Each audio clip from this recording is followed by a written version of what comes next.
Nigerians wrote to our office, asking, what would Mr. Peter Obi have done differently from President Bola Tinubu, assuming he was elected as the President of Nigeria? Based on our findings and what we know about Mr. Peter Obi when compared to President Bola Tinubu, including Nigeria past presidents, first, Mr. Peter Obi is a great leader who is going to carry all Nigerians along irrespective of ethnicity. Before undertaking any project, he will think of how his decision is going to create benefits for all Nigerians, especially the poor Nigerians who are struggling to feed themselves. Mr. Peter Obi will not approve 1.9 billion naira to buy cars for government officials. Mr. Peter Obi will never buy a yacht. He will regard the purchase of a yacht as an economic waste. Mr. Peter Obi will not approve 21 billion naira for his vice president to renovate his official residence. Mr. Peter Obi will not approve 160 million naira to buy cars for each of the lawmakers. Mr. Peter Obi will not appoint his son-in-law to manage the Federal Housing Authority, and then the next day, billions of naira will be approved for that ministry. Mr. Peter Obi will not budget billions of naira for the office of the First Lady, which is unconstitutional. Mr. Peter Obi will invest in agriculture, healthcare, and education. Mr. Peter Obi will devise a method on how insecurity will be eradicated in Nigeria so that the people of the country can have peace. Mr. Peter Obi will make sure that there is constant power supply across Nigeria. Mr. Peter Obi will not increase school fees in Nigeria when the people of the country are struggling to survive.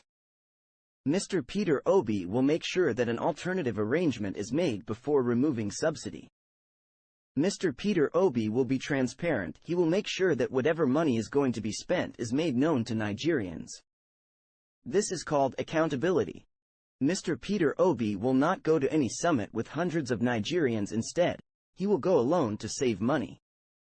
Mr. Peter Obi is not going to spend Nigeria money recklessly. Mr. Peter Obi will drastically cut down on the cost of governance in Nigeria. Mr. Peter Obi will not borrow money recklessly, and if money is going to be borrowed, he will make sure that it is for the right purpose, among other things. These are a few of the things Mr. Peter Obi presidency would have done differently when compared to President Bola Tinubu presidency, including the presidency of those that led Nigeria in the past. Now hear this. If Nigerians would sincerely examine what we have listed here and how much that would have been saved under Mr. Peter Obi leadership, then Nigerians would understand our point.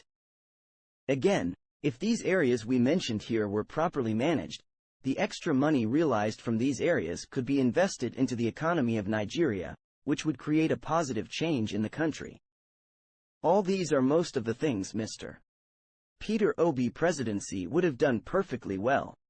If those who love Nigeria would like to see the country work nicely, the Viewers Corner news team is therefore appealing to all Nigerians, both at home and abroad, to throw away tribesman mentality and always vote for competence.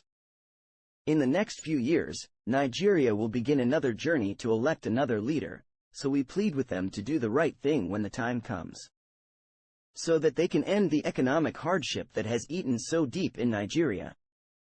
We also believe that Mr. Peter Obi and Dr. Dadi Baba Ahmed will pull Nigeria and her citizens out of poverty if they are given the opportunity to lead Nigeria in 2027. This is the truth, take it or leave it. Ex-Governor Yahaya Bello of Kogi State in Nigeria is one corrupt man that the people of Kogi State may not forget in a hurry as a dubious ex-leader of the state.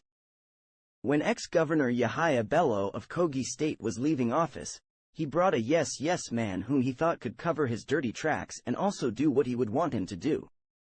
Initially, the governor of Kogi State, Mr. Ahmed Usman Ododo, spoke nicely of ex-Governor Yahaya Bello. He even went as far as to say that if he gives an order and ex-Governor Yahaya Bello issues an order, they should ignore his own and take ex-Governor Yahaya Bello's order. What a loyal servant! Right now, both Governor Ahmed Usman Ododo and ex-Governor Yahaya Bello have started having issues. Ex-Governor Yahaya Bello of Kogi State is a very corrupt man who would want to hold on to power.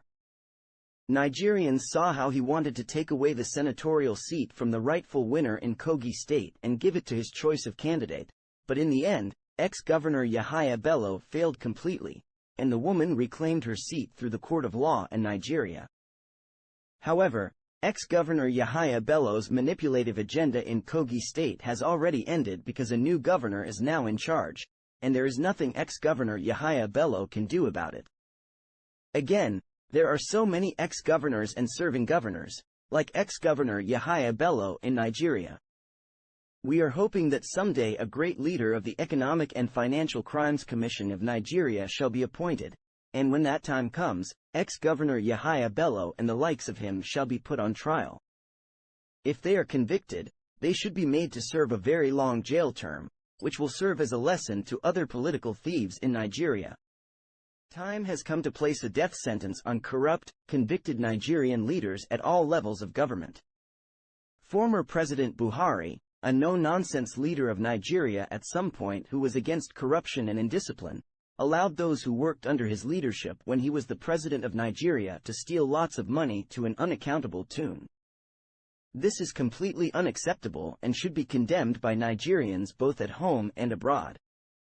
Information has it that a 6-year-old child whose father was former President Buhari's personal assistant has on his bank account a sum of over $260 million. This discovery was made by a team of investigators appointed by President Bola Tinubu government to look into the records of the Central Bank of Nigeria, among others. The father of this little child, according to the report, has over ₦1 trillion in his own bank account, while Nigerians can barely feed themselves. Corruption did not start under former President Buhari government, it started many years ago, and all Nigerian politicians are involved in this despicable act. Such an evil practice has become the norm in Nigeria's system. Again, by the time President Bola Tinubu government leaves office, the activities of his government will be made known to Nigerians, which may even be the worst. It is just a matter of time.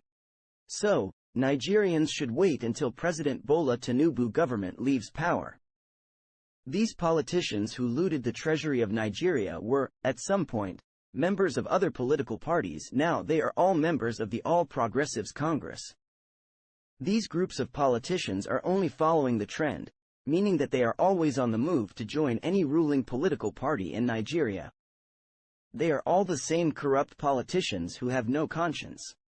However, we believe that there are a few great Nigerian politicians that can fight corruption and achieve a positive result. Among them are Mr. Peter Obi and Dr. Dadi Baba Ahmed, both of whom are members of the Labour Party of Nigeria.